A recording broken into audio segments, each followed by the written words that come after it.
সন্ধ্যাবেলায় হঠাৎ প্ল্যান করে বেরিয়ে পড়লাম, সবাই একসাথে মিলে চলে যাচ্ছি। আসসালামু আলাইকুম, আমি বিডি মম তাবান্না আপনাদের সাথে কথা বলছি। আশা রাখছি আল্লাহ পাক আপনাদের সুস্থ রেখেছেন। এখানে আমরা আজকে আমাদের ছোট পরিবারের সবাই মিলে একসাথে চলে যাচ্ছি একটা গন্তব্যের উদ্দেশ্যে। তার মাঝে হালকা করে একটু রাস্তার ভিডিও করছিলাম, ভালোই লাগছিল সন্ধ্যার পর। রাস্তাটা তো মোটামুটি ফাঁকাই ছিল, কিন্তু ভাবিনি যেখানে যাব ওই জায়গাটায় এত পরিমাণ ভিড় হবে। এই তো কিছুক্ষণের ভিতরে চলে আসলাম ওই আমাদের সেই আজকের গন্তব্যস্থানে।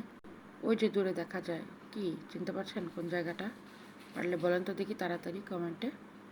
আজকে আমরা চলে এসেছি আগারগাঁওয়ে, ঠিক যেখানে আগে বাণিজ্য মেলা হতো ওই জায়গায়, এশিয়া আন্তর্জাতিক বাণিজ্য মেলা দেখার জন্যে।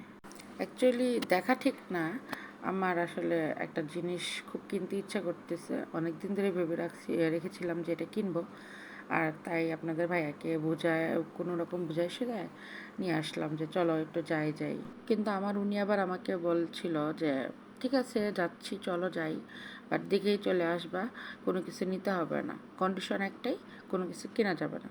আমি বললাম ঠিক আছে কোনো সমস্যা নেই, যাব, দেখবো, একটু ঘুরে ফিরে চলে আসবো আবার বাসায়। কিন্তু আমি তো মনে মনেই জানি যে গেলে আমার কিছু না কিছু কেনা হবে, আর ও দিবে। বাট বাসায় আর কি একটু বলে যে তুমি গেলে অনেক অনেক জিনিস কেনো, না লাগলেও কেনো, তাই যেতে হবে না।